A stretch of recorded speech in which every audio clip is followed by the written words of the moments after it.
Hey friends, today I will explain to you a 2010 American science fiction and thriller movie named The Crazies. The film starts in the fictional town of Ogden Marsh, where everyone lives peacefully and everything appears fine. A girl named Becca asks her employer, Dr. Judy Dutton, to go residence early to watch a baseball game, which is the biggest game in the town. The game starts and everybody has gathered in the baseball court, including Sheriff David and Deputy Russell. The game is surprisingly entertaining until an old man, Rory, randomly enters the center field with a shotgun. David spots this and instantly runs towards him to calm him down. The sheriff suspects that Rory is drunk, but he unexpectedly lifts his shotgun and aims at David. He then takes him down in front of the spectators. That darkness, David brings the corpse to a pathologist called Jim for autopsy. He then strategies Rory's wife, Peggy, and his son to clarify what was happening. However, Peggy claims that it is impossible that her husband was drunk because he quit drinking 2 years ago. She smashes David in the face before she walks away. Since the incident, David keeps feeling guilty, and his wife, Judy, who is pregnant, calms him by saying he did the right thing. The following day, David goes to the office and receives a call from Jim, who states that there was no alcohol inside Rory's bloodstream. The sheriff insists that he was drunk and hangs up.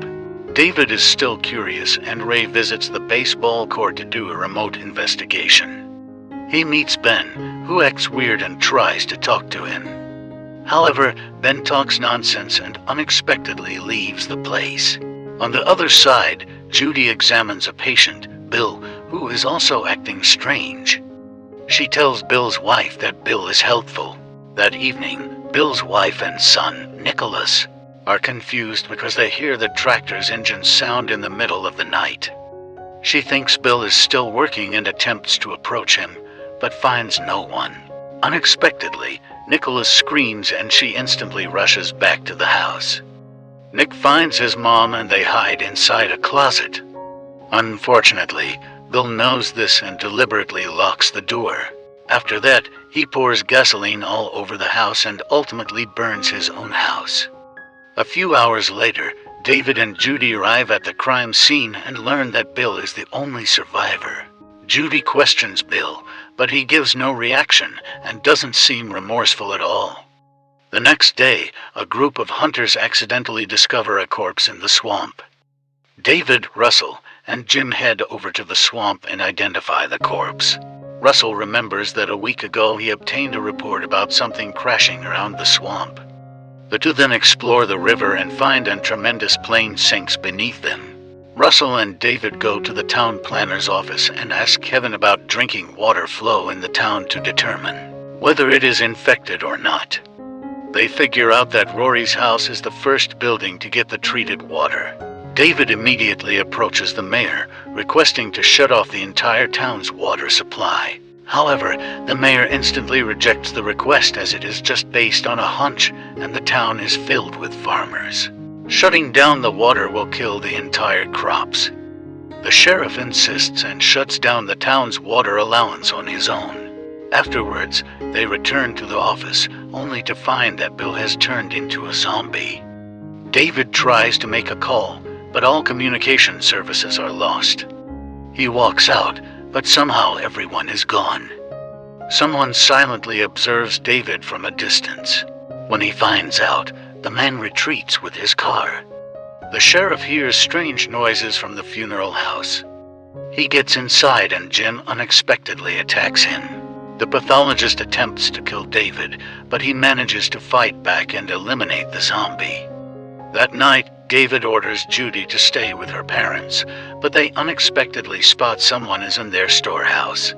He checks the storehouse, but suddenly gets met face to face by a group of armed soldiers who ultimately comes to rescue them.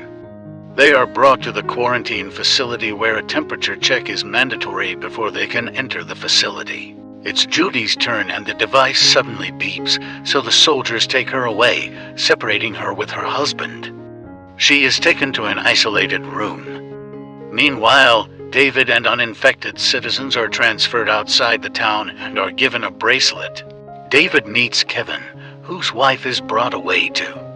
He tells him that he plans to get back to rescue Judy. Nonetheless, Kevin reveals that the whole town has been sealed off and everyone who attempts to break in was shot dead. Not long after, a red vehicle approaches the group and the soldiers instantly shoot down the entire passengers. The situation becomes chaotic as everyone is running in fear. In the occurring chaos, David organizes to steal a helicopter and flies back to the town. He arrives at the office and takes his gun. Suddenly, Russell, who also managed to escape, confronts him and reveals that Judy is still safe. Back to Judy, an infected man or a zombie enters the isolation room and starts slaughtering everyone. Just before he impales Judy, David and Russell come to the rescue. They discharge her and also take Judy's assistant, Becca, with them. They walk towards the center of the town and discover that everything has been burnt down. Russell checks the nearby cars and ultimately finds a pickup that is not booted. Just before he enters the vehicle, unexpectedly a gunshot is heard and they run away, hiding behind another car. Turns out that they are some weirdo people who are shooting innocent people ruthlessly. Since they left with the car, the survivors have to walk several miles to David's place where he keeps an old cruiser. They stop by at Becca's boyfriend's place, Scotty, for an eternity and find out that he is still helpful. All of a sudden, David hears something and orders everyone to hide in the barn. Turns out that it is the sound of the soldiers patrolling. The soldiers break into Scotty's house and take his mother away. Glimpsing this, Scotty comes out from the hideout and runs towards them. Unfortunately, they shoot him to death and instantly burn the body. A soldier endeavors to check in the barn, but gets captured by David and Russell. They interrogate him, and the soldier reveals that he and his unit were sent to the town without knowing the order and the circumstance. After promising them that he won't speak up, David releases the soldier and he informs his fellow that the barn is clear. The following day, they continue their journey and ultimately arrive at David's place. Lucky for them, the car is still present. Judy goes to a room that was previously prepared for their baby. Nonetheless, a zombie is standing behind her without her knowing that. David goes upstairs to find Judy, but he is suffocated from behind by the two psychopath zombies, who turn out to be Rory's wife and son seeking revenge. Just before Peggy shoots Judy, the sheriff distracts her and uses the chance to launch a counterattack. He manages to take down the wife and Russell eliminates the son from downstairs. As they leave the house, Russell starts showing unusual behavior, but David refuses to leave him alone. On their way, they are spotted by a passing helicopter and David shortly drives the car into a car wash.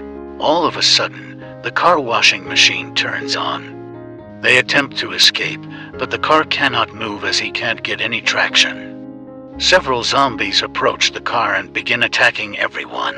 After a rough fight, they manage to defeat the zombies and the car ultimately moves. Unfortunately, a zombie appears and ties a pipe around Becca's neck, causing her to be grabbed out from the car. They shoot the zombie and try to help her, but it's too late.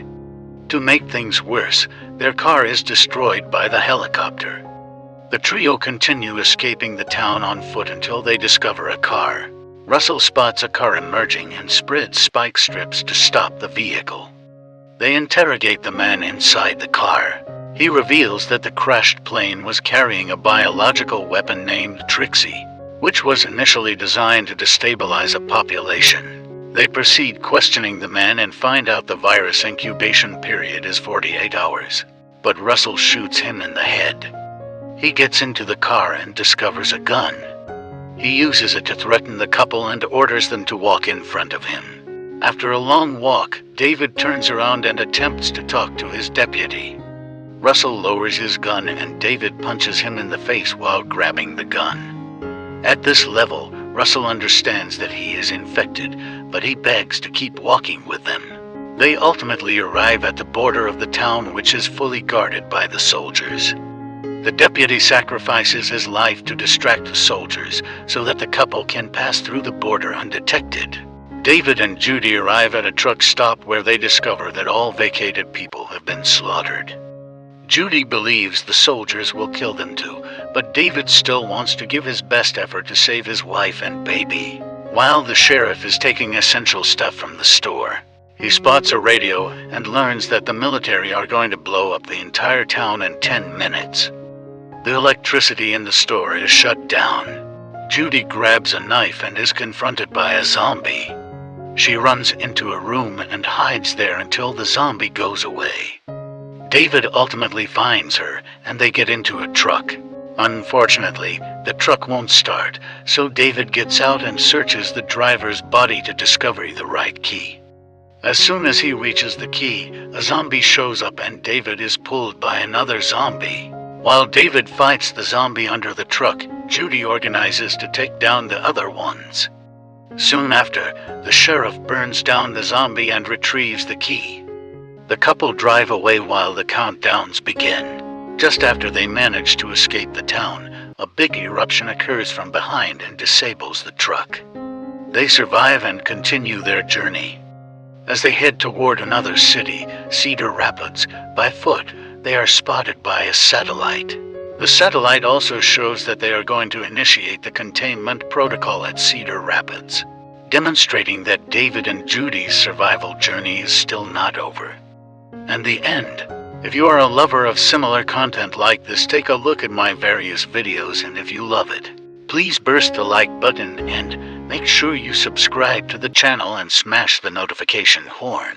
Take sight of you in the next video.